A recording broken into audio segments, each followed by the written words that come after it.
A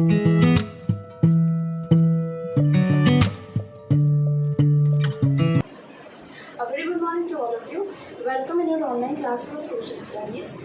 In a previous class, due to some of the reasons, we have to discontinue our class in the middle part only. So we will continue from beginning. So in our previous class, we have started the second chapter of history, that was new kings and kingdoms. In this chapter, we have started that how by the 7th century the new kingdoms they started emerging out, how they evolved. So we have started with the subtopic of this chapter, that was the emergence of new dynasties. In that we saw that there was a system in the 7th century that the king ruling an empire, ruling an area, what he does was, since he needed a good ruling all over the area, so what he did was he used to appoint the Samans for different regions, and they used to give him the feedback of those areas. After that, we saw that when these, with the time period as it passed, these Samans, when they grew a little bit stronger, what they did was they revolted, like they threw back their landlords. So one such example we saw was of Danti Durga of the Rashtrapita Empire, and he overthrew his overlord, that was the Chalukyas. Then after that we came to the second subtopic, that was administration in the kingdoms. So since the kingdoms they were being established, so now they needed a administration. Now when the point came of administration, there was like these new kings, what they did was they adopted the high sounding titles. What they did, these new kings they adopted the high sounding titles, like for example Maharaja Dhiraj means lord of all the kings. Then Tribhuvan Chakravarti, lord of all the three loks. Okay, so these were the titles which they adopted. But it was a story like they adopted all these high sounding titles, but in spite of these, what they had to do was they had to share their powers. And why they needed to share their powers? They needed to share their powers just in order to establish a good ruling and a good administration. Now we will see that what was the need and how by sharing their powers they had a good administration in their empire. What they used to do was, like these new kings, what they did, they shared the power with the peasants, cattle keepers, artisans, all these things. Now, why they needed to share their power with them? Because these peasants, cattle keepers, artisans, all them, they provided the resources to the king. Now, what kind of resources were being provided by these? Like the peasants. जो किसान होते हैं वो क्या करते थे, when they used to sell their materials, the raw materials which they grew in their farms, so they give a amount of their earning to the king. That was being termed as the tax. जो पैसा वो king को देते थे उसे क्या कहा गया, टैक्स कहा गया. And even it was called rent. अब रेंट क्यों कहा गया? Because the king said that I have owned you my land, ये पूरी जो ज़मीन है ये मेरी है, और क्योंकि मैंने तुम्हें ये ज़मीन दी है कि तुम उस पर खेती कर सको, तुम अपना काम कर सको, तो तुम्हें मुझे उसका क्या देना पड़ेगा, रेंट देना पड़ेगा, किराया देना पड़ेगा. तो this was the system how the king he use to take the resources from these peasants and cattle keepers, artisans, either in the form of tax or in the form of rent. Then when the king he took the money, अब king अगर पैसा लेगा तो ऐसा तो है नहीं कि वो पैसे लेगा तो वो पैसा अपने पास रखते जाएगा. क्या होता था, he used to spend this money. तो ये पैसे कहाँ खर्च होते थे? तो सबसे पहले तो फाइनेंस किंग्स एस्टैब्लिशमेंट, मतलब किंग अपना क्या करता था, फाइनेंशियली उसको यूज़ करता था अपने इस्टेब्लिशमेंट के लिए.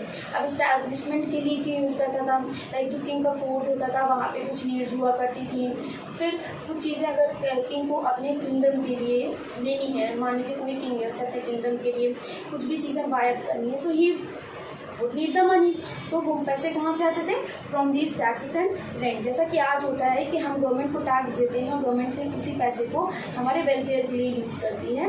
Same was in that situation also. Then construction of temples and forts. What used to be done was in the earlier period of time, जो किंग जितना ज़्यादा पावरफुल होता था, उसका एम्पायर जितना बड़ा होता था, वो एक उतनी बड़ी टेम्पल बिल्ड करता था। क्यों बिल्ड करता था हम आगे इस चैप्टर में पढ़ेंगे। अभी हम इतना पढ़ रहे हैं कि जो रिसोर्सेज यूज होते थे, so what the king they use to did was they use to construct the temples, forts, मतलब वो किले बनाते थे।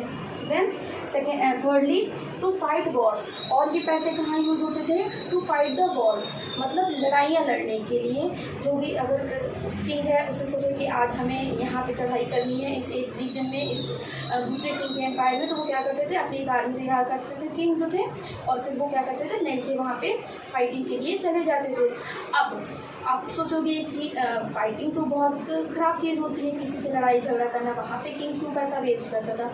बिकॉज जब वो फाइट करते थे, अगर वो जीत जाते थे, मान लीजिए किंग ए ने किंग बी से लड़ाई की, ओके, किंग ए ने किंग बी से लड़ाई की एंड किंग ए जीत गया, तो क्या होगा, किंग ए इस किंग बी के पास जितनी भी वेल्थ है वो सारी वेल्थ अपने एम्पायर में, अपने किंगडम में ले आएगा and he would use that money. Okay, तो यहाँ से किंग को फ़ायदा दिखता था कि हाँ, अगर हम लड़ाई करेंगे, will fight with the second kingdom और the next kingdom to us, what if we want, we will get all the wealth from there. So these were the resources where these new kings they used to spend the money or the resources which they used to get from these peasants and all this. Then what happened? अब ये पैसे collect कौन करता था? Okay, so these revenues और these taxes, these rents, they were been collected by the influential families. Influential families मतलब होता है ऐसी फैमिलीज जिनकी बात सब लोग मानते हैं, ओके, जिनका समाज में बोलबाला होता है। So what used to be done was these influential families they used to collect the tax and this was hereditary, मतलब कि ये पीढ़ी दर पीढ़ी चीज़ें चलने वाली थी कि मतलब अगर आज आपके पापा पैसा कलेक्ट करें तो कल उनका जो बेटा होगा वो कलेक्ट करेगा, फिर उनका बेटा, या फिर अगर एक बड़ा भाई कलेक्ट करा है तो कल उसका छोटा भाई कलेक्ट करेगा तो उसका छोटा, मतलब ये क्या था, हेरिडिटरी था, पीढ़ी दर पीढ़ी वाला सिस्टम था। और सेम चीज़ें कहाँ पे थी? आर्मी में भी थी। आर्मी में भी सेम चीज़ें यूज होती थी कि अगर कोई एक फैमिली है और वो आर्मी में है तो उनके बच्चे कहाँ जाएंगे? They would also go to the army to serve the king. ठीक है, तो ये टॉपिक समझ में आया कि एडमिनिस्ट्रेशन में क्या होता था। किंग भले वो कितने भी हाई साउंडिंग टाइटल्स अडॉप्ट कर लें, महाराजा धीराज, त्रिभुवन चक्रवर्ती, उसके बावजूद what they have to do was they have to share their powers with the peasants, with the artisans, cattle keepers. And why did they share their powers? Just in order to get the resources so that they can spend these resources in developing their kingdom, in fighting the wars, and in building the different kind of temples, forts, etc. just to highlight their empire. Okay, then what happened? आप अपनी book में देखिए एक block दिया हुआ है 400 taxes. Now what is this block? यहाँ पे अब क्योंकि टैक्सेस इम्प्लीमेंट हो गए थे, ओके, टैक्सेस तो इम्प्लीमेंट हो गए थे, तो अब टैक्सेस किस किस चीज़ में इम्प्लीमेंट हुए थे? So it is written the inscriptions of the Cholas who ruled in Tamil Nadu. Tamil Nadu हमारा, जब अभी हम पढ़ेंगे आगे चोला, तो ये एरिया जो हमारे इंडिया का है, ये हमारा कहाँ आता है? ये हमारा तमिलनाडु में आता है। चोला जो थे ये ruled over here, okay, these Chola. So what happened was refer to more than 400 terms for different kinds of taxes. अब जो चोला एम्पायर यहाँ पे था, तो चोला रूलर्स ने क्या किया? डिफरेंट 400 काइंड्स ऑफ टैक्सेस उन्होंने इम्प्लीमेंट किए। 400 अलग अलग तरह के टैक्स। अब ये टैक्स कौन कौन से होते हैं? Let us see. For example, the most frequently mention tax is vetti. Vetti एक टैक्स का नाम था। अब ये वेती टैक्स होता क्या था? Taken not in cash but in the form of forced labour. ये जो वेती टैक्स था ये पैसे के फॉर्म में नहीं लिया जाता था, ये फोर्स लेबर फॉर्म में लिया जाता था। मतलब कि जैसे अगर कोई फोर्ट का कंस्ट्रक्शन हो रहा है, ये जो चोला एम्पायर के मान लीजिए जो रूलर हैं, ये एक न्यू फोर्ट बनाना चाहते हैं अपने किंगडम में, सो ये क्या करेंगे? ये कुछ लेबर्स को ले आएंगे और उनसे फ्री में काम कराएंगे। उनसे कहेंगे कि आप अपना श्रम दान दीजिए, ठीक है, जैसे पैसे से इंसान दान करता है, तो वहाँ पे क्या हुआ करता था? They were being forced to labour themselves. वो क्या करते थे? वो अपना श्रम दान देते थे और उसके बदले उन्हें कोई पैसा नहीं मिलता था। Then the next was kadamai. There was one more tax that was kadamai और द लैंड रेवेन्यू। जो लैंड रेवेन्यू टैक्स हम देते हैं, लैंड का भूमि कर जिसे कहते हैं, so that was kadamai. There were also taxes on thatching the houses, मतलब अगर आप अपने घर पे छत बनवा रहे हो तो आपको उसका टैक्स देना पड़ेगा। The use of a ladder to climb palm trees, जो ऐसी वाली सीढ़ियाँ होती हैं like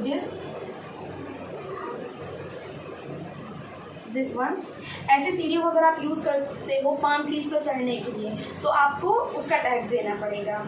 a cess on succession to the family property, cess मतलब होता है अगर जैसे मान लीजिए जो फैमिली के सबसे बड़े हेड हैं, he is suppose to die, मतलब उन्हें पता है कि अब मैं एकदम जाने वाला हूँ, मेरा टाइम एंड आ गया है, और वो अपनी प्रॉपर्टी अपने 4 बच्चों में बांटना चाहते हैं। तो जब उन्होंने वो प्रॉपर्टी अपने 4 बच्चों में बांट दी है तो वो जो 4 बच्चे होंगे वो क्या करेंगे, उन्हें जो भी मिलेगा प्रॉपर्टी में, जो भी चीज़ें उन्हें मिलेंगी उसमें से वो थोड़ा थोड़ा परसेंट क्या करेंगे, एज अ टैक्स देंगे। तो सक्सेशन मतलब क्या हुआ कि एक जगह से दूसरी जगह ट्रांसफर हुई। तो जो फादर थे, he was suppose to die, तो उन्होंने क्या किया, अपने 4 बेटों को उन्होंने प्रॉपर्टी बांट दी, वो सक्सेस हो गई, आगे हो गई। और cess was just a tax. तो टैक्स कहाँ लगता था, अगर प्रॉपर्टी आगे बढ़ रही है आगे की जनरेशन में, तो जो जनरेशन को प्रॉपर्टी मिल रही है उन्हें क्या करना रहता था कि उन्हें वो टैक्स उसमें से थोड़ा थोड़ा वहाँ के किंग को देना रहता था। तो these were the some kind of different taxes which were being emphasized from this Chola kingdom, Chola empire. Now administration के बाद आपका एक सब टॉपिक है prashastis and land grants. Now what are these prashastis? Prashastis जो होती हैं वो कॉपर प्लेट होती हैं जिसपे something is written about the kings, kings के बारे में कुछ चीज़ें लिखी जाती हैं। और कौन इन्हें लिखता था? It was being written by Brahmins, so they were a kind of inscriptions. Okay, inscription पता है ना, the things which were being written on the rocks, pillars, जैसे अशोका के टाइम पे बहुत ज़्यादा ये चीज़ें हमें देखने को मिली थी, inscriptions. So same was with the prashastis, जो हमारी कॉपर प्लेट पे हमें अबाउट द किंग्स चीज़ें हमें डिफरेंट काइंड ऑफ थिंग्स लिखी मिलती हैं, दोस्त होता प्रशस्तीज। नाउ लिटरली नॉट ट्रू, अब प्रशस्तीज पर जो भी लिखा होता था it was not literally true, ठीक है, कुछ चीज़ें तो ठीक है सही थी but they were not totally literally true. क्यों नहीं ट्रू थी? बिकॉज उसमें सिर्फ ये लिखा रहता था that how these rulers wanted to depict themself. उसमें जो किंग हुआ करते थे वो क्या कहते थे, वो ब्राह्मण से कहते थे कि आप मेरे बारे में जितनी अच्छाइयाँ हो सके वो लिख दीजिए, कि मैं बहुत बहादुर हूँ, मैं बिल्कुल डरता नहीं हूँ, और मैंने आज तक कोई भी लड़ाई हारी नहीं है, मैंने जहाँ चाहा वहाँ अपना राज्य स्थापित किया, like these all things. Like they wanted just the world to know कि मैं सबसे बलशाली हूँ, ओके, और मैंने जो भी चाहा वो पाया और मैंने पूरे वर्ल्ड को जीता है। These kind of things they were being asked from the Brahmins to be written on these prashastis, and it is written these were composed by Brahmin. तो क्या होता था, जब ये प्रशस्तीस ब्राह्मण क्या करते थे, लिख देते थे और वो किंग को दिखा देते थे, तो किंग क्या करता था, खुश होकर कहता था अच्छा ठीक है, मैंने तुम्हें ये लैंड दी, ये लैंड जो है, जैसे ये किंग का इतना पूरा एम्पायर है, किंग कहता था अच्छा आज से ये जो पूरी यहाँ की लैंड है ये मैंने आपको दे दी, आप ये लैंड ले लीजिए, यहाँ की हर चीज़ें आप ही देखिएगा, ये पूरा आपके अंडर में रहेगा, and all kind of this things, ठीक है। यहाँ पे आप चाहिए वेल बनवाइए, आप टेम्पल्स बनवाइए, जो भी चीज़ें हैं आप यहाँ के एक तरह से पूरे केयर टेकर हो।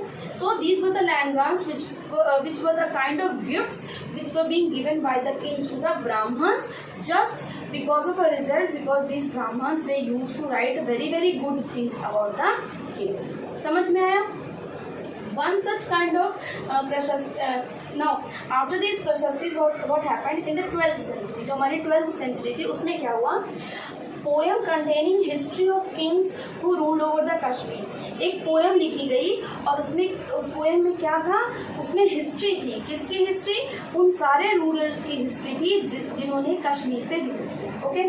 और ये किसने कंपोज किया था? It was composed bye Kalhana एक पोएट थे, उन्होंने ये पोएम कंपोज की, और ये पोएम उन्होंने एज अ प्रशस्ति नहीं कंपोज की। जैसे प्रशस्ति होता था उसमें तो सिर्फ यही चीज़ें लिखी जाती थी ना कि किंग कितना अच्छा है, और उसके बारे में मतलब सिर्फ अच्छाइयाँ लिखी जाती थी। लेकिन ये जो पोएम थी जो कल्हाना ने कंपोज की थी, इन्होंने उसमें ऐसा कुछ भी नहीं था कि सिर्फ किंग्स की बहुत अच्छाई लिखी हो। इन्होंने एक बहुत डीप स्टडी की थी, जो भी एंशियंट सोर्सेज हुआ करते थे, तो इन्होंने उसकी हेल्प से बहुत स्टडी की अबाउट दीज किंग्स, कि उनका एम्पायर कैसा था, उनका रूल कैसा था, उनका एडमिनिस्ट्रेशन क्या था, how what were the policies which were being followed by these Kings, and after that he composed this poem. इतना सबको समझ में आया? आज के क्लास में हमने कौन कौन से टॉपिक्स कवर किए? सबसे पहला एडमिनिस्ट्रेशन हमने देखा कि किस तरह का एडमिनिस्ट्रेशन हुआ करता था। जो राजा था, भले वो कितना भी ज़्यादा हाई साउंडिंग टाइटल से अडॉप्ट कर ले, भले ही कितना वो अपने आप को महान दिखा ले, उसके बाद भी उसको अपना पावर शेयर करना ही पड़ता था, बिकॉज उसे इन छोटे लोगों से, इन पेजेंट से, इन आर्टिजन से, इन कैटल कीपर से क्या मिलता था? इन रिटर्न में रिसोर्सेज मिलता था, और ये रिसोर्सेज ही वो सोर्स थे जिसकी वजह से किंग का एम्पायर अच्छे से इस्टेब्लिश होता था and it moved on further in a better way. Then we saw that where these resources were being spent out, they were the financially establishment of the king, the construction of the temples, forts, then fighting the wars, and these rents which were being collected, or the revenue, they were being collected from the influential families only, or the people who belong to the family of the king। ठीक है, जो राजा के परिवार से होते थे, या तो वही कलेक्ट करते थे, या तो जो बहुत ज़्यादा इन्फ्लुएंशियल फैमिलीज थी वो कलेक्ट करती थी। और सेम चीज़ें हमारी आर्मी में भी प्रैक्टिस होती थी। फिर हमने देखा यहाँ पर प्रशस्ति और लैंड ग्रांट्स के बारे में, कि प्रशस्ति क्या होती थी, कॉपर प्लेट पे लिखी हुई। किंग्स की क्या होती थी? एम्प्रेजेस होती थी, कि किंग को कितना हम प्रेज कर सकते हैं, उसकी अच्छाइयाँ से की जाती थी। और इन रिटर्न में क्या होता था, ये जो किंग हुआ करते थे, ये लैंड ग्रांट कर देते थे ब्राह्मण्स को, कि आपने हमारे बारे में इतना अच्छा लिखा तो आप लीजिए ये लैंड। इतना सबको समझ में आया? Okay, so the next topic that is warfare for wealth, we will start in our next class. Okay.